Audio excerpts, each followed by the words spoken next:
बोलत असताना, अहिंसा हे लक्षण सांगत असताना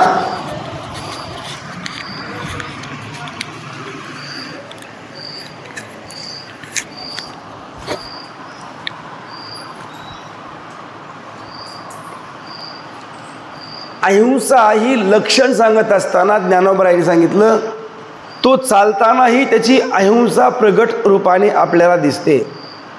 त्याचं चालणं आपल्याप्रमाणे नसतं, तर त्याचं श्वास घेणंही आपल्याप्रमाणे नसतं, त्याचं बोलणंही आपल्याप्रमाणे नसतं.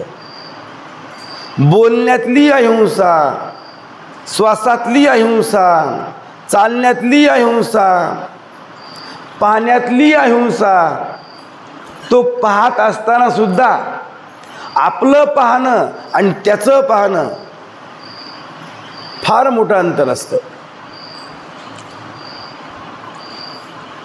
अहिंसा पद, अहिंसा हे लक्षण परमार्थामध्ये मुख्य मानलं गेलंय. तसं सगळेच लक्षणं मुख्य आहेत. परमार्थ करताना या सर्व लक्षणांचा विचार माणसाने केला पाहिजे. लांबचा पल्ला आहे, मोक्षापर्यंत पोहोचायचंय, आत्मानुभव प्राप्त करून घ्यायचा आहे, लांब आहे, दूर आहे, कारण इतक्या जवळ नाही, इतक्या सुलभ नाही. आम्ही काल ओळी म्हणून दाखवली, अस्तीची आ महापुरी रिगताती कोटेवरी, परी प्राप्तीच्या पहिले तरी विपायला निघे. इतकं सोपं नाही. मोक्षाचा अनुभव, आत्मानुभव हा प्राप्त होणं एका जन्माचं काम नाही. एखाद्याला असणारं,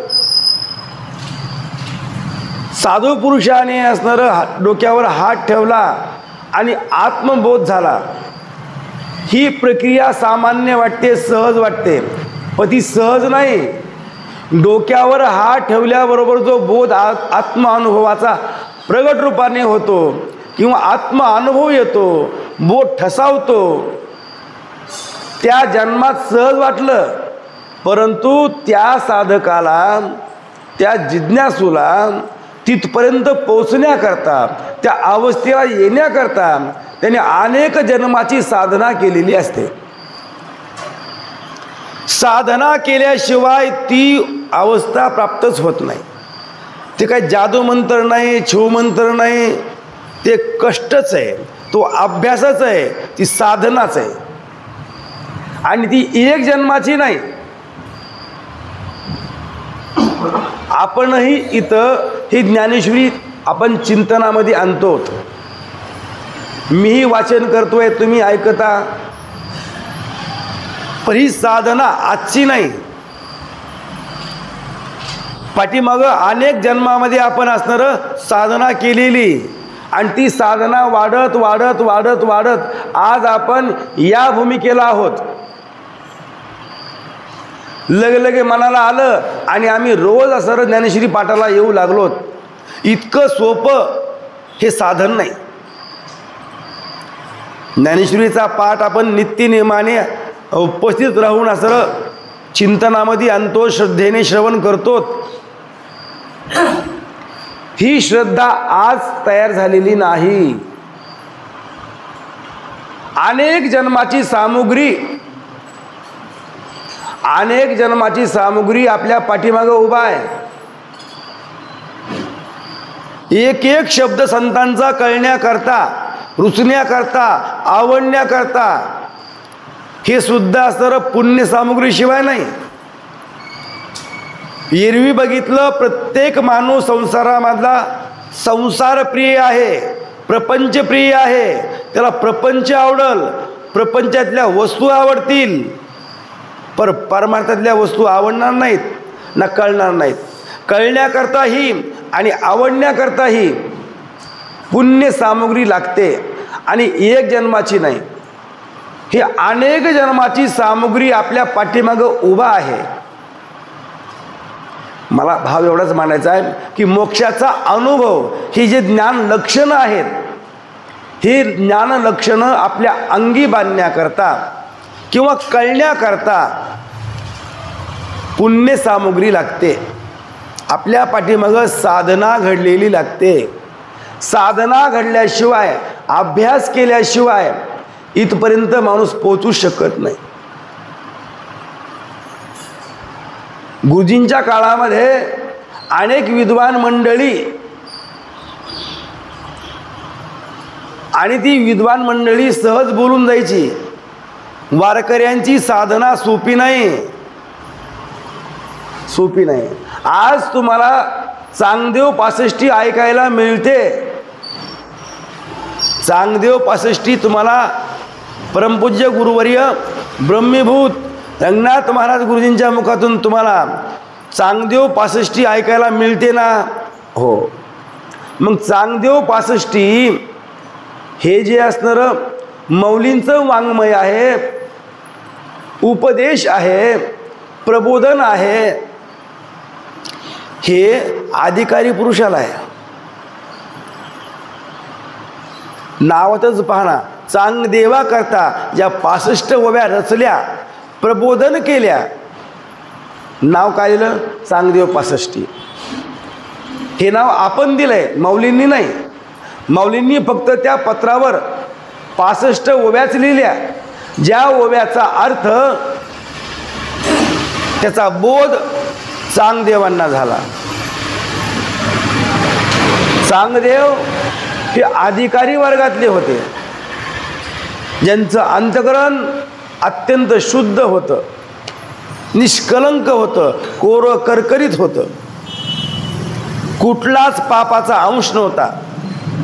म्हणून तर ते काळालाही असणारं पाठीमागं सारायचे आणि असणारं अमर रूपाने किंवा चिरंजीव रूपाने राहण्याचा प्रयत्न करायचे. काळालाही वापस पाठवायचे. ही शक्ती त्याच्याकडं होती. असे चांगदेव. आणि त्या अधिकारावर गेल्यावर मौलींनी अधिकार पाहून त्यांना त्या 65 ओव्यांनी उपदेश केला. मग आम्हाला जे ऐकायला मिळतंय चांगदेव पासष्टीचं विवरण, मग आमच्याकडून काय घडलंय? घडलेलंच आहे. खरं अधिकाराशिवाय तो शब्द कानावर पडत नाही, पडला तर कळत नाही. आज कळतोय, गुरुजींच्यामुळं कळतोय. नुसता कळतो नाही, आम्हाला आवडतोही आहे, पटतही आहे. याचा अर्थ आमच्या कोणी साधना घडलेली. वारकरी सामान्य नाही. तुम्हाला जे शब्द ऐकायला मिळते त्याचा अर्थ साधना घडल्याशिवाय नाही. हे शब्द बाजारातले नाहीत, आपल्या घरचे नाहीत, व्यवहारातले नाहीत. सातची बोलाचे नव्हे, शास्त्र. हो. आत्मा अवतृते मंत्र. हे मंत्र आहेत. मंत्रच येत नाही. शब्द म्हणजे काय आहेत? एक एक शब्द मंत्र आहे. आत्म्याला प्रगट करणारे मंत्र आहेत हे. आत्मा अवतरविते मंत्र. हे मंत्र आपल्या आत्म्याला प्रगट करतात, अवतरित करतात, म्हणजे अनुभवात आणतात. शब्द सामान्य नाहीत. आपले शब्द आणि हे शब्द. भाव एवढाच मांडायचा आहे की जे 18 लक्षणाचा विचार मौलींनी 13व्या अध्यायामध्ये केलेला आहे. ज्ञानाचे लक्षण 18 अत्यंत महत्त्वाचे. परमार्थ मार्गामध्ये ह्या 18 भूमिका माना तुम्ही वाटलं तर. तसं शास्त्राने मानताना अनेक भूमिका मांडल्या, नाथांनी भूमिका मांडल्या. रामायणातही असतं सुमंत महाराज रामाकडे निघाले असताना, रामाच्या मंदिरात पोचताना 7 भूमिका मांडल्या, 7 पायऱ्या मांडल्या. आणि शास्त्रकारांनी शुभेच्छा, तनुमानुसा,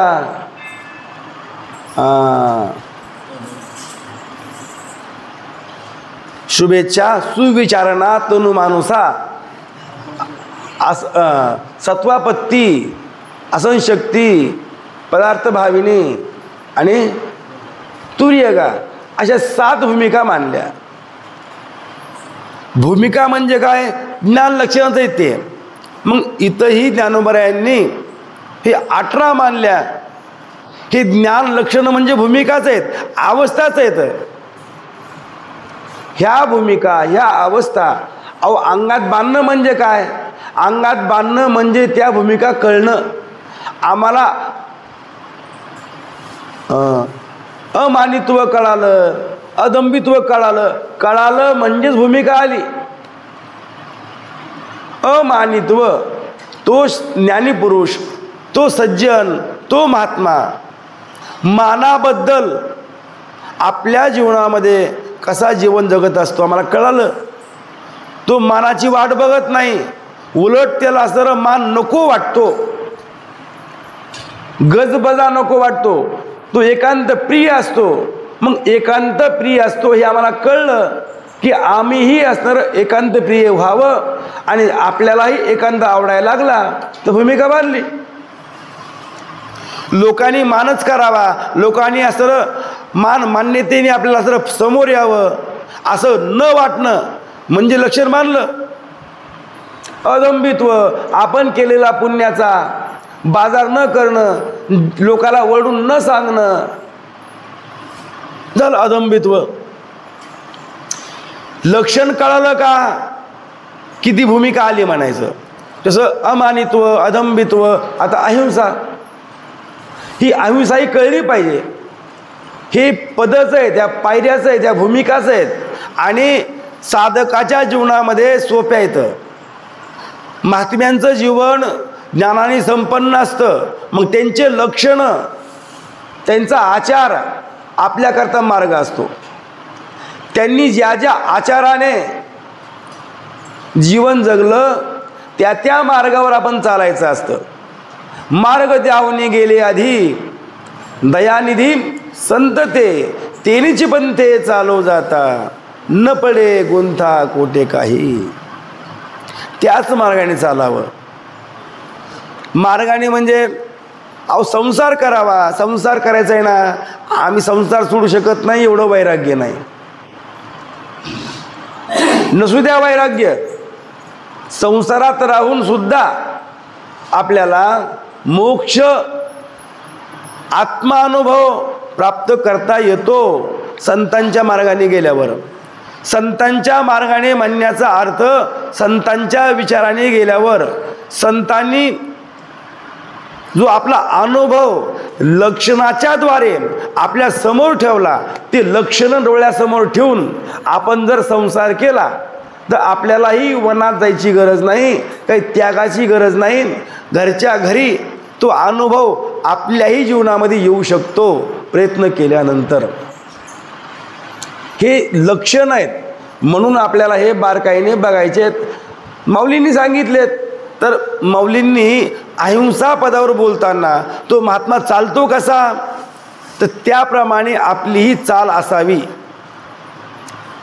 आपली चाल म्हणजे अभंगाची चाल नाही. चाल म्हणजे आपलं असं चालणं. आपण चालतो ना, चालतो, पण आपल्या पायाखाली अनेक किडा मुंगी जीव जंतू मरतात. थोडं दक्षता ठेवून समोरच्या जीवाचं आपल्याकडून हत्या होऊ नये, हिंसा होऊ नये. हिंसा म्हणजे मारणं असंच नाही. हिंसा म्हणजे एखाद्याला त्रास देणं ही हिंसाच आहे. हो, मन दुखवणं हिंसाच आहे. म्हणून तर असणार एखाद्याला डिस्टर्ब करणं, अडथळा करणं, विक्षेप करणं हिंसाच आहे. धप धप चालणं हिंसाच आहे. ती अवस्था आहे चालण्यातली अहिंसा. आत्ताचा जो विषय आहे, माऊली म्हणतात तो पाहतो कसा, त्याच्या पाहण्यातली अहिंसा.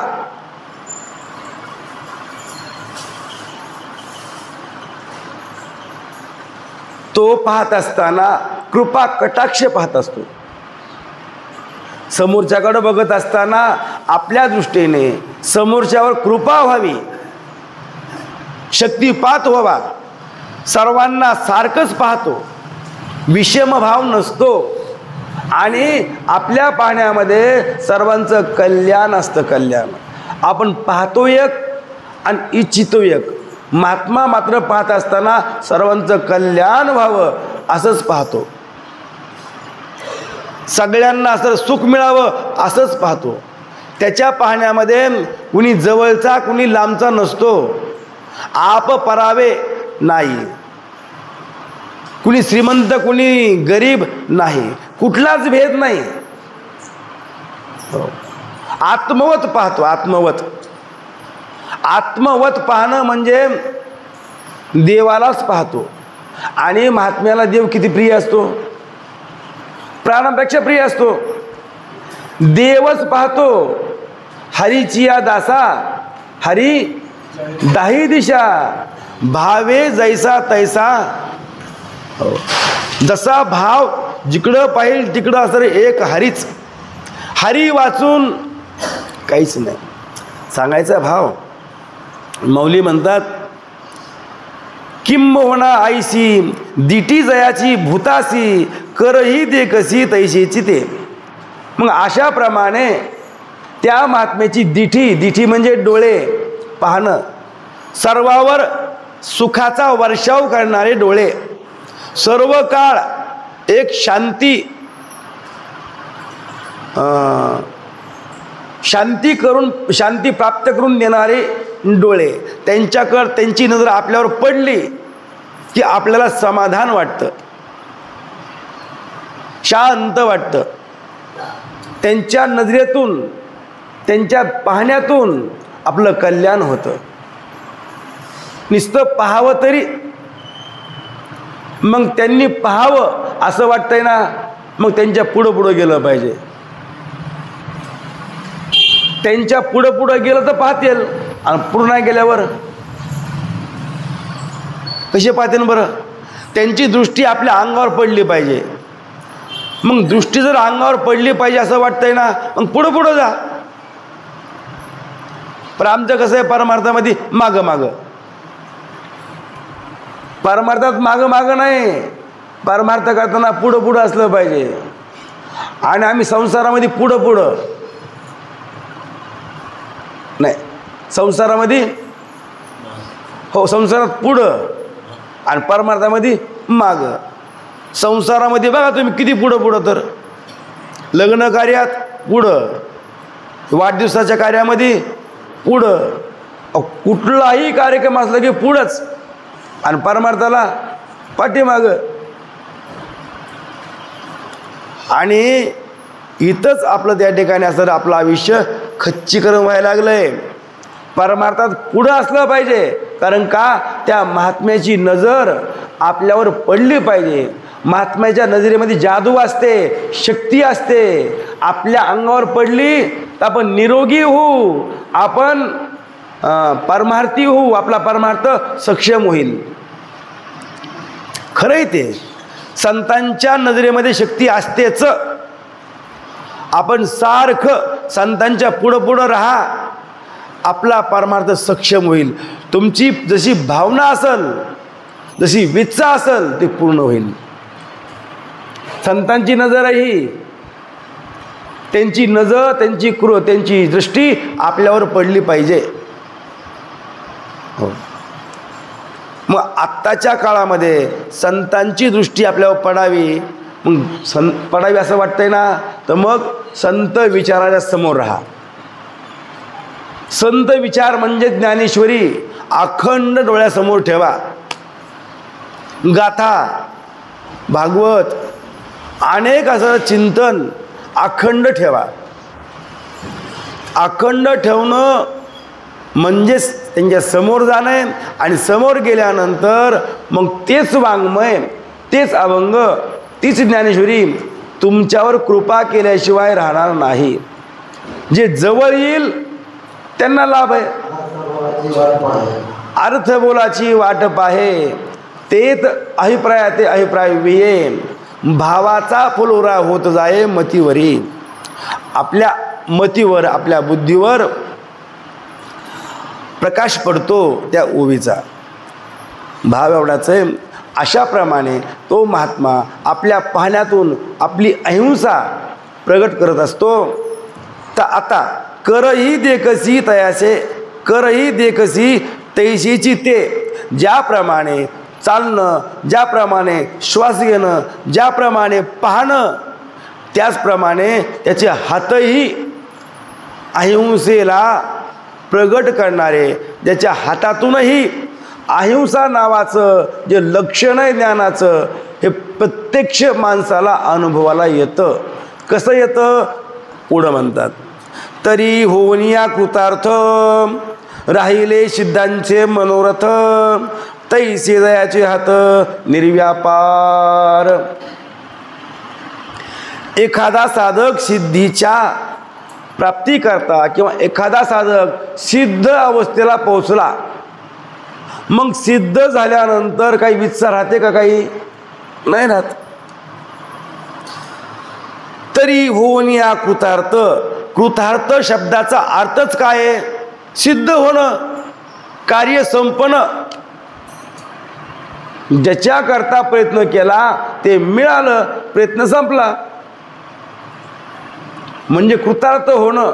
कृतार्थ होणं म्हणजे कृत आणि अर्थ, अर्थ म्हणजे जे मिळवायचं आहे ते. हो, कृत्य कृत्य झालो, इच्छा केली ते पावलो. बरोबर आहे. कृतार्थ होणं म्हणजे कार्य संपणं. जन्मा आलो त्याचे, आज फळ झाले साचे. आज खरं फळ आज मिळालं. जन्माला आलो त्याचं म्हणजे काय? मग जन्माला आल्यावर काय असतंय? काय असतंय? कृतार्थ होणं असतंय. माणसाच्या जन्माला आल्यावर माणसाने कृतार्थ व्हावं, म्हणजेच जन्माचं सार्थक होतं. कृतार्थ होणं, सार्थक होणं, कल्याण होणं, जन्म आणि मरण संपणं, कृतार्थ होणं. जन्म आणि मरण संपवावं लागतं, आणि जन्म आणि मरण संपवण्याकरता हा जन्म आहे. जन्म आलो त्याचे, आज फल झाले साचे. आज माझं जन्म आणि मरण संपलं. मी दुःखाच्या वेगळं झालो म्हणजे सुखी झालो नाही. सुख आणि दुःख हे द्वंद्व आहे, या दोन्हीच्या पलीकडे गेलो, त्रिपुटीच्या बाहेर गेलो. अर्थात एखादा सिद्ध पुरुष, सिद्ध पुरुषाचे मनोरथ सफल होऊन तो शांत होतो. सिद्ध पुरुषांचे मनोरथ सफल होऊन शांत होतात. त्याप्रमाणे त्यांचे हात सफल झाल्यामुळं कर्तव्यरहित असतात. कर्तव्यरहित. कर्तव्य म्हणजे काय? एक दंडक आहे. दंडक. दंडक म्हणजे तुम्हाला ते असं करावंच लागतंय, तुमचं कर्तव्य ते. बापाने मुलाला संस्कारित करणं हे कर्तव्य बापाचं. संस्कार घडवणं कर्तव्य बापाचं. नुसतं शिकवणं आणि मोठ्या नोकरीला लावणं हे कर्तव्य नाही. खोटं का खरं? संस्कार असणं आणि नोकरी असणं किती फरक आहे? अहो, लय मोठा फरक आहे. संस्कार त्याच्या जीवनामध्ये आणणं हे कर्तव्य का नोकरीवर नेणं हे कर्तव्य मुलाला? आणि गरज आहे बरं का. आज परमार्थ टिकवायचा असेल त्यांच्यावरच अवलंबून आहे.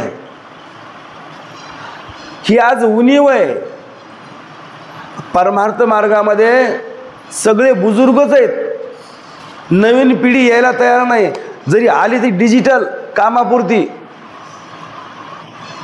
अगदी सखोल अंतकरण नाही. एखाद्याला मग साधक असेल ते सोडून द्या विषय. पण सामान्य भावाने बघितलं तर आज दृष्टिकोन बदलला आहे. आज कर्तव्य बदललं आहे. आम्हाला वाटतं आमचं कर्तव्य एकच आहे की मुलाला नोकरी लागली पाहिजे, हेच कर्तव्य आहे. बरं, प्रत्येकाला वाटतंय की नोकरी लागली पाहिजे, हेच कर्तव्य आहे. प्रत्येकाला वाटतंय, मग प्रत्येकाला नोकरी लागल का? प्रत्येकाला लागल का? कुणीतरी बेकार होईलच ना. बरं, सगळ्यांनीच असणार मग हे करायचं मला, बाकीच्यांनी काय करायचं? सगळेच नोकरीला, कसं काय शक्य आहे? असू शकत नाही. मग कर्तव्य बदला, कर्तव्य बदला. हा, नोकरी लावा हे बरोबर आहे, काळाची गरज आहे.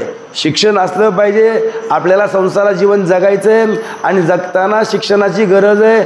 त्याच्याशिवाय आपण असं पाऊल टाकू शकत नाही. आत्ता बरं का, जुन्या काळामध्ये असं शिक्षण असलं काय नसलं काय माणूस सहज जगायचा. आता पावला पावलाला अडवणूक आहे. शिक्षण नसेल ना महाराज, आंधळा माणूस आहे, जगू शकत नाही.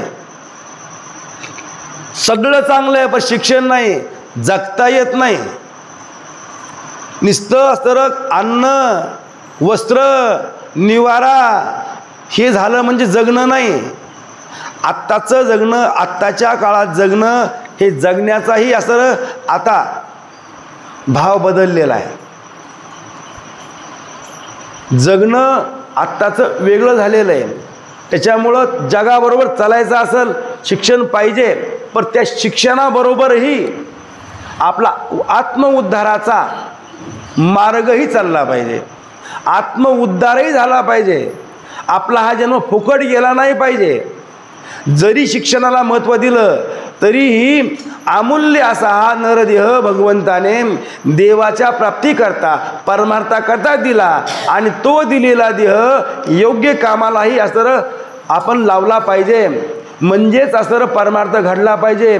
आणि परमार्थ घडण्याकरता हे कर्तव्य कळलं पाहिजे. शास्त्राने विचार करताना वेदांती म्हणतात, या नरदेहाला दोन प्रयोजन आहेत. एक अवांतर प्रयोजन आणि एक मुख्य प्रयोजन. मुख्य प्रयोजन म्हणजे काय हो? कर्तव्य. मुख्य प्रयोजन काय? कृतार्थ होणं. आणि अवांतर बाबा नाही होता आलं तर किमान असतं पुढला प्रवास सोपा करणं, पुढलं दुःख निवारण करणं.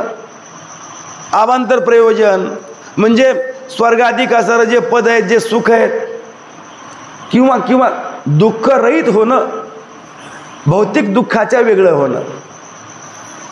पण कर्तव्य म्हणजे कळतं ना, कर्तव्य म्हणजे ते आपण जया लागी पांडवा आले शरीराच्या गावा, तो कार्यार्थ अगवा सांडोनिया. आपण सगळे जो कार्यार्थ आहे तो बाजूला सारला आणि दुसरंच करायला लागलो. अहम ममतीच्या लवड सवडी, मातेनं पावतीची बापुडी, जन्म मरणाच्या तुतडी दौडत ठेली. अहम आणि ममता भाव एवढाच आहे. सिद्ध पुरुष आपली मनोकामना, आपलं मनोरथ प्राप्त केल्यानंतर कृतार्थ होतो. आणि मनोकामना पूर्ण झाल्यामुळं, कृतार्थ झाल्यामुळं कुठलं कार्य शिल्लक राहत नाही, कुठलं कर्तव्य शिल्लक राहत नाही. निर्व्यापार होतो, कर्तव्यरहित होतो.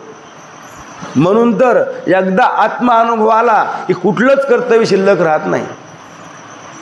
एरवी बघितलं अनेक कर्तव्य आहेत.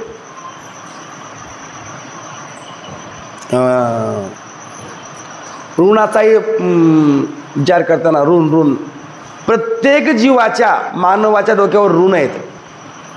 म्हणजे कोणते? तुमचे आमचे ऋण नाही, तुमचा आमचा जो व्यवहार आहे हे ऋण आहेच. कुणी काय असं मुक्त नाही ऋणापासून. परंतु आई वडिलाचं ऋण आहे, म्हणजे पितरांचं ऋण आहे. त्यांनी 3 ऋण मानले: पितराचं ऋण, ऋषींचं ऋण आणि देवाचं ऋण. हे 3 ऋण आहेत. आणि या 3 ऋणातून माणसाने मुक्त झाल्याशिवाय कर्तव्य संपत नाही. संपतच नाही कर्तव्य. या तिन्ही ऋणातून मुक्त व्हायला पाहिजे, तर कर्तव्य संपलं बाबा. मग हो हो ते आहे प्रमाण.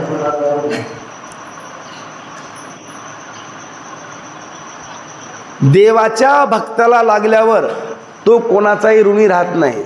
जो विनटला हरिचरणी तो कोणाचा नाही ऋणी. जो विनटला हरिचरणी तो कोणाचा नाही ऋणी. म्हणजे ऋणातून मुक्त होण्याकरता हरीच्या चरणाला लागावं लागतं, म्हणजे भक्ती करावी लागते, म्हणजे परमार्थ करावा लागतो. परमार्थ करणाऱ्याला कुठलं ऋण शिल्लक राहत नाही. पण एरवी बघितलं ऋणातून मुक्त व्हावं लागतं. पितरांचं ऋण फिटतं कशाने? तर पिंडदान दिल्याने.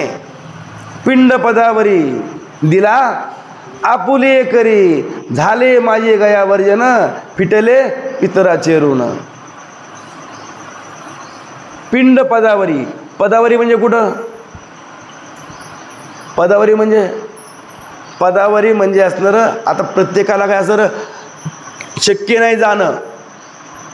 बौद्ध गया आणि मात्र गया. बौद्ध गयाला असं भगवान विष्णूचे पाय येतं त्या मंदिरामध्ये, आणि त्या पायावर पिंड ठेवावा लागतो. मग इतके आम शक्य का?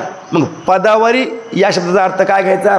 पदावरी म्हणजे असं देवाच्या पायावर पिंड ठेवणं, म्हणजे देवाला हा पिंड अर्पण करणं. हा पिंड देवाला अर्पण करणं जिवंत असतानाच. जिवंत असतानाच हा पिंड देवाला अर्पण करणं म्हणजे पिंड पदावरी. बरं तुम्ही म्हणता ना, मग हा पिंड आपण जर देवाला अर्पण केला म्हणजे भक्ती केली. सर्वस्व अर्पण करणं, पिंड अर्पण करणं. पिंड जर आपण देवाला अर्पण केला म्हणजे आपण भक्ती केली, तर त्यांचा काय फायदा? पितरांचा. पिंड कोणाचा आहे? त्यांनीच दिलाय ना. या पिंडाला जे मूळ बीज आहे कोणाचं आहे? पितरांचं आहे. पितरांच्या बीजापासून हा पिंड निर्माण झाला, मान्य का नाही? मग त्यांच्या बीजापासून जो निर्माण झालेला पिंड आम्ही अर्पण कोणाला केला? देवाला केला. म्हणजे त्यांचं जे बीज आहे, त्यांचं बीज आम्ही देवाला अर्पण केलं म्हणजे बीज गेलं. मग झाड उगवल का? नाही. म्हणजे त्यांना दुःख लागल का? नाही.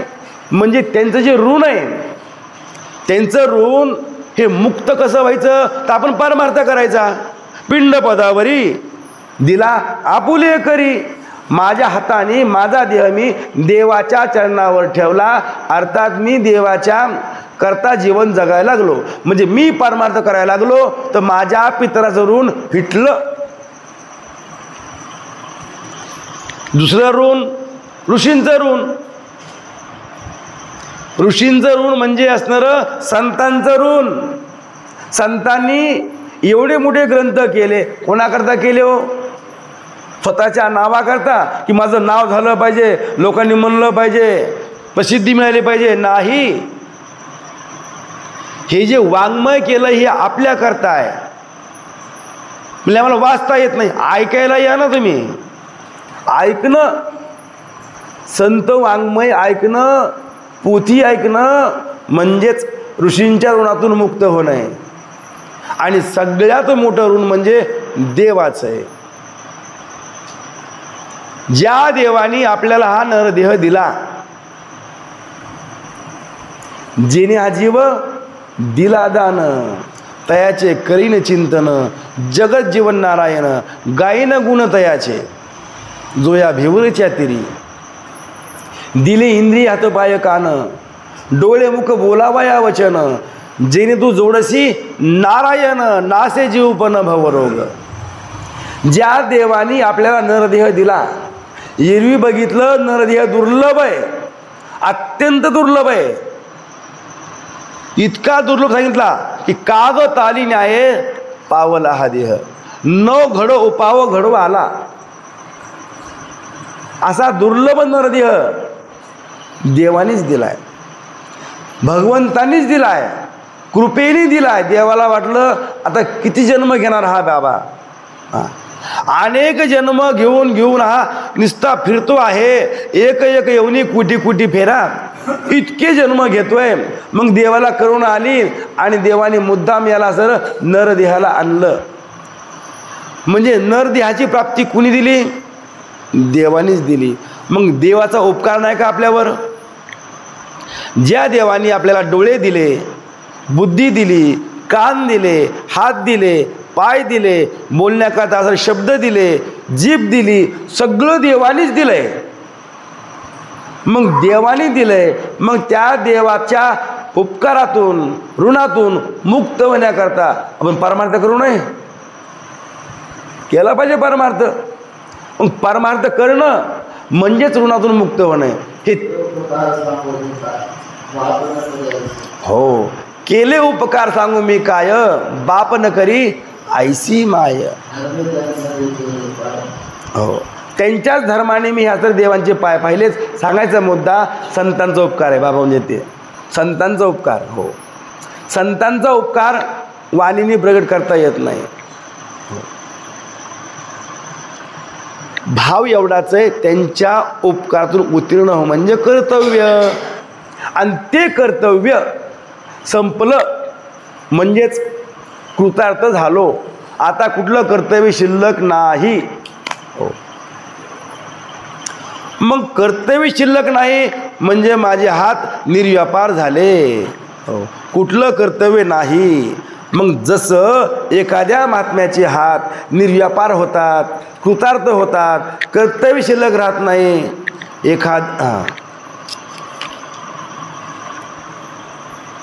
अक्षमे आणि संन्याशिले का निरिंधन आणि विझाले, मुखीने घेतले मौन जैसे. एखादा मनुष्य भोग भोगण्यास असमर्थ आणि त्याने पुन्हा सर्व संग परित्याग केलेला असावा, किंवा जाळण्यास सरपण नसलेला अग्नी आणि तो पुन्हा विजलेला असावा, अथवा जन्मल्यापासून मुका आणि त्यांनी पुन्हा मौन घेतलेला असावं. म्हणजे माऊलीला काय सांगायचं बघा ना, माऊलीने दृष्टांतामध्ये उदाहरण दिलं. एखाद्या माणसाला एखादा भोग भोगताच येत नाही, ज्याचे असं 32ला 32 गेलेत. काय दात पूर्ण गेलेत, आणि 32ला 32 गेल्यावर त्याला म्हणलं बाबा एवढे वाटाणे खा. फुटाणे नाही, वाटाणे खा. आता वाटाणे खाण्याकरता तो समर्थ का असमर्थ? तुम्ही म्हणता नाही उकळामध्ये कुटू नाही, उकळामध्ये कुठून नाही. हो बरोबर आहे. म्हणजे माऊलीला वाटलं असं पुढं असं लोक मिक्सरचा वापर करतील.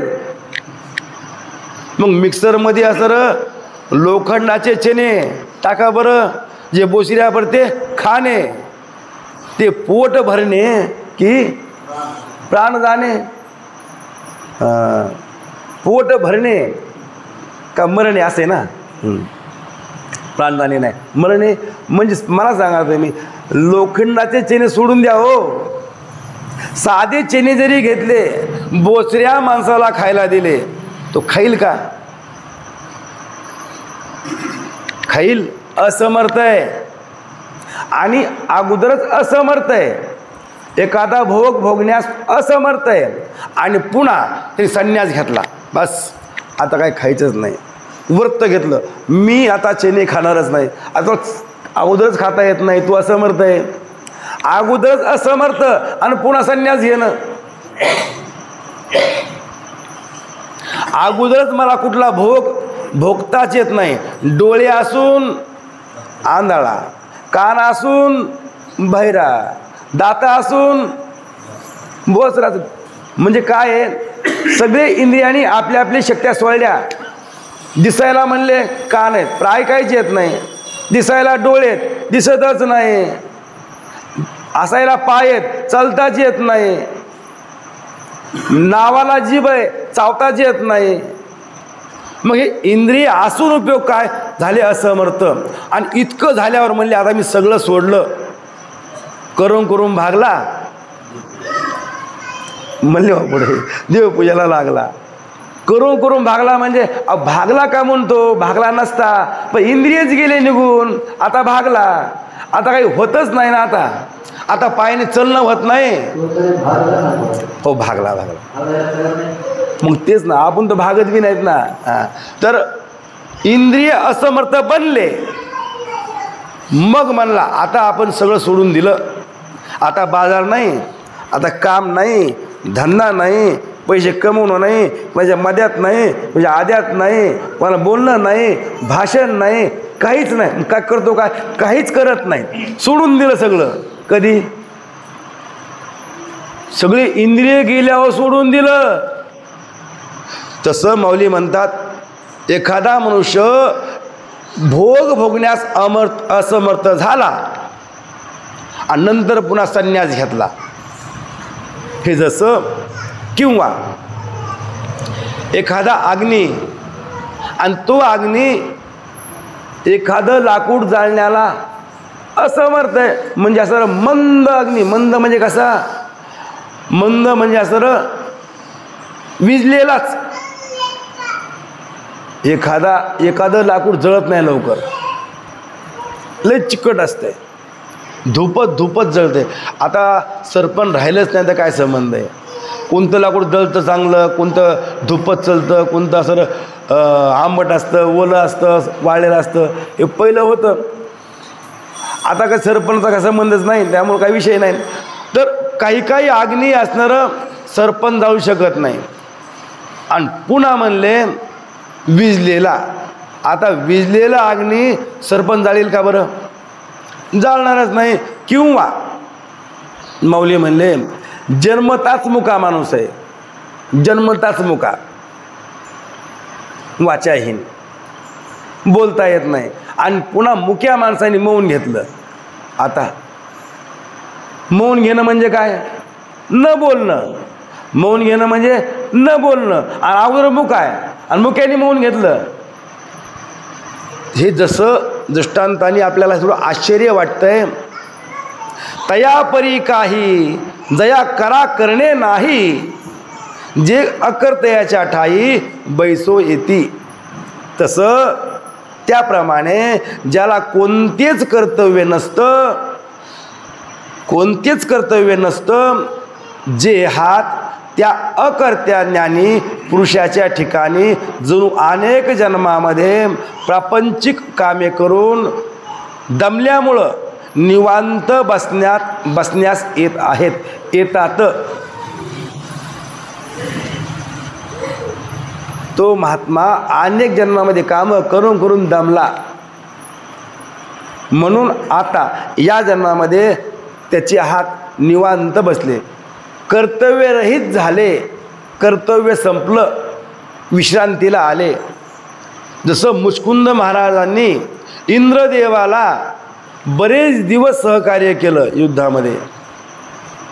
मग युद्ध करून करून बिचारा दमला, आणि मग असं इंद्रदेव म्हणले जा खाली. आता काय खाली उपयोग आहे? आता माझे खालचे माणसं, माझी बायका, माझे मुलं, हे सगळे गेले. पण तिथलं आयुष्य आणि तिथलं आयुष्य लय मोठं अंतर आहे. मग आता काय करतो? म्हणजे काय नाही, मी युद्ध करून दमलोय, आता काय पाहिजे? विश्रांती पाहिजे. मग जा विश्रांती घ्या. तसं एखाद्या महात्म्याने अनेक जन्मामध्ये अनेक कर्तव्य पार पाडले, अनेक कर्म केले. मग कर्म करून करून आता हात थकले, आता निर्व्यापार झाले, शांत झाले, निवांत झाले. हो, आता कुठलंच कर्तव्य नाही. कोणतं कर्तव्य नाही? संसाराचं कर्तव्य नाही, गाडं वळण्याचं कर्तव्य नाही, कुठलंच त्या ठिकाणी आम्हाला दंडक नाही. शास्त्रही जीवनमुक्त महात्म्याला, ज्ञानी महात्म्याला हे कर्तव्य केलंच पाहिजे, जर नाही केलं तर शिक्षा लागल असा दंडक लावत नाही. पण आपल्याला ते ज्ञान झालं नाही, आपण ज्ञानी नाहीत, मग शास्त्र म्हणते तुम्हाला ते कर्तव्य करावंच लागते, ते कर्म करावंच लागते, नाही केल्यावर शिक्षा भोगायला तयार व्हा. पुरुषापराध काही दंडक आहेत. माणसाच्या जन्माला आल्यावर काही नियम आहेत, म्हणले आम्ही पाळणार नाहीत, नका पाळू, तुम्ही आता पाळू नका, पण ज्या टायमाला तुम्ही आमच्याकडे येताल मग तेव्हा तुम्हाला आम्ही सांगू ती नियम तुम्ही का पाळले नाहीत, उल्लंघन का केले. म्हणजे मला वाटलं मग शिक्षा घे. तिथं पुन्हा शिक्षेला असतं मग अपील नाही, ह्या कोर्टात त्या कोर्टात पुन्हा विषय नाही, तिथं म्हणजे अपील विषयच नाही, डायरेक्ट शिक्षाच आहे. तुम्हाला आम्ही नरदेह दिला आणि नरदेहाला आल्यानंतर त्या नरदेहाचे काही नियम आहेत, त्या नियमाचं तुम्ही पालन केलं पाहिजे. आणि जो पालन करणार नाही, उल्लंघन करील, शिक्षा होणारच. मग नियम कोणते आहेत? विहित कर्माचा आचार, हे कर्तव्य आहे. नित्यपूजा हे कर्तव्य आहे. नैमित्तिक कर्म हे कर्तव्य आहे. सगळे कर्तव्य करावे लागतात, कर्म करावंच लागतं. तिथं पाठ टाकून जमत नाही, मी अकर्म आहे, मी कर्म करणार नाही असं म्हणून चालत नाही, कर्मच केलं पाहिजे. तर सांगायचा मुद्दा, त्या महात्म्याचे हात कर्तव्यरहित झालेले असतात. कुठलंही कर्तव्य शिल्लक राहत नाही, निवांत हात असतात. हां, वा वा. भगवान श्रीकृष्ण म्हणले त्या महात्म्याचे हात कृत्य अकृत्य या दोन्हीलाही असतं सोडलेलं असतं, कुठलंच कर्तव्य शिल्लक नाही. तो महात्मा सहज अवस्थेमध्ये काही दगदग नाही, कुठलं काम नाही, कुठलंच काम नाही झालो पाहिजे रिकामा, कुठलं शिल्लक नाही. बघा तुम्ही, माणसाला काम असल्यावर काम असल्यावर माणसाला वेळ मिळत नाही, आणि काम नसल्यावर आता काय निवांत आहे. हाताला काम नाही म्हणजे मी निवांत आहे. असुडेल वारा नक लागेल अंबरा, या बुद्धी करा चळो निधी. वाऱ्याला धक्का बसेल, आकाशाला नख लागल, अशा मृदू भावनेने जो हाताला हलवू देत नाही, म्हणजेच ही हाताची अहिंसा. चापट मानलं तर लांब, बुक्का मानलं लांब, आपला हात हलवत सुद्धा नाही. जी मुद्रा धारण केली शांत, तेत अंगावरील उडवावी, का डोळा गेले झाडावी, पशु पक्षा दावावी त्रास मुद्रा. आपल्या हाताने कोणाला इशारे करत नाही, तो ही हाताची अहिंसा बघा. हां, अंगावर बसलेली माशी उडवावी का न उडवावी? माशी म्हणलेत, माशी चावत नाही, निस्ती बसती. आणि मच्छर, माऊली म्हणले माशी सुद्धा उडवत नाही तो, आणि मच्छर बसल्यावर माशी काहीच करीत नाही, निस्ती बसते, घोंग करते. डोळ्यात जाणारी घुंगरुटी झाडावी, मस्कर चिलट. पशु पक्ष्यांना हाकलून द्यावं, हाड कुत्र्याला, पशु पक्ष्याला आपल्या हाताने उगारावं, काठी दाखवावी. म्हणजे हातातली अहिंसा आहे, दाखवत नाही तो. आपण तर बाहेर बघायचं कामच नाही, कुत्र्याला काय, पक्ष्याला काय, माणसाला काय, लेकराला काय. अनेक जीव आहेत ना हो, कधी कल्पना करा. मच्छर जो चावतो, मच्छर चावतो, त्याचं चावणं आपल्या दृष्टीने काय चावणं. पण त्या मच्छरला विचारा, तू काय करतो बाबा? जेवण करतोय मी. जेवण आहे त्या बिचाराचं, जेवण आहे, त्याचा आहार आहे तो. आपलं रुधिर प्राशन करणं त्याचा आहार आहे, तो जेवण करतो. मग जेवण करताना जर पटकन ठोका मारला आणि मारून टाकलं तर मग काय होईल? पाप होणार नाही? अहो शास्त्र म्हणतंय झोपेतल्या माणसाला उठवू नका, जेवण करताना त्या माणसाला उठू नका आणि एकांतातल्या माणसालाही उठू नका. मग हा जेवण करतोय ना, मग त्याला कसं उठविता?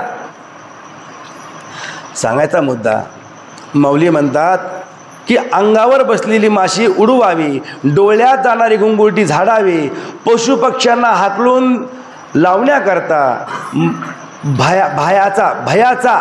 भयाचा आविर्भाव दाखवणं हे त्याला तर जमत नाही. ही अहिंसा आहे, अहिंसा, हातातली अहिंसा.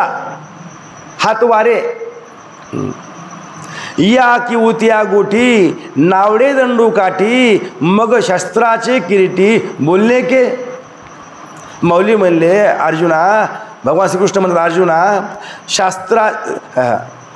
ज्ञानाच्या अहिंसेसंबंधी या गोष्टी कितीशा आहेत, यापेक्षाही पुष्कळ सांगण्यासारख्या आहेत. त्याला हातामध्ये कधी सोटा किंवा काठी धरणं आवडत नाही, मग शस्त्रासंबंधी बोलणं कसं संभवेल?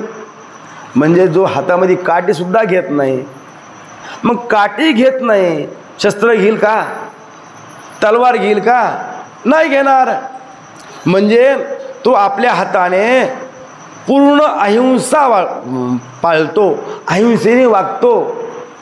त्याच्या हाताने कुठली हिंसा घडत नाही. लीला कमळे खेळणे का पुष्पमाळा झेलणे, न करी म्हणे गोपने ऐसे होईल. आता आपण बसल्या बसल्या गर्र गर्र गर्र फुलाची माळ फिरवतो. लीला कमळे खेळणे, करमणुकी करता कमळ हलवून खेळणं, फुलाची माळ वर फेकून झेलणं इत्यादी काही करत नाही. कारण तो म्हणतो असं केल्याने सर्वव्यापी माझ्या स्वामी परमात्म्याला गोपन गुंडा मारल्याप्रमाणे असं होईल, म्हणून तो आपल्या हाताने कुठलाही खेळ असा खेळत नाही. हलवतील रोमावळी या लागी अंगण कुरवाळी, नकाची गुंडाळी बोटावरी. ही ओवी आपण उद्याला घेऊ. म्हणजे असणारं पाहना, तो नख काढत नाही आणि अंगाला साबण लावत नाही, दगड लावत असल दगड बी घासत नाही, मग वासील ना, कसा वासील हो? वास तुम्हाला येईल, मला येणारच नाही. बारकावा आहे, ही अहिंसा आहे, अहिंसा आहे. आता कसं असतं, हे शास्त्र दोन बाजूने बोलतं आहे. आता कसं असतं, भक्तिशास्त्र आणि कर्मशास्त्र, शास्त्र दोन्ही बी, पण दोघाचा त्या ठिकाणी असणारा जो अधिकार आहे आपल्या आपल्या जागेवर बरोबर आहे. भक्ती करताना भक्तीचे असणारे नियम आणि कर्म करताना कर्माचे नियम दोन्हीच्या बाजूला ठेवायचे. कर्म भक्तीमध्ये आणि भक्ती कर्मामध्ये मिसळायची नाही. तसंच आहे ज्ञानी महात्मा बरं का, ज्ञानी पुरुष आणि आपण सामान्य माणसं, दोघांच्या जीवनामध्ये फार अंतर आहे. त्याचं कर्तव्य संपलेलं आहे, आपल्याला कर्तव्य आहे, म्हणून तो कसा वागतो हां तसं होण्याकरता प्रयत्न करा. पण आत्ता मात्र तुलना करू नका. आपण ते हलवतील रोमावळी या लागी अंगण कुरवाळी, नखाची गुंडाळी बोटावरी, या ओवीवर आपण उद्या बोलूया. पुंडली कवरधारी विठ्ठल, पंढरीनाथ भगवान, माऊली ज्ञानेश्वर महाराज, जगद्गुरु तुकाराम महाराज की. विठ्ठल विठ्ठल विठ्ठल विठ्ठल विठ्ठल विठ्ठल.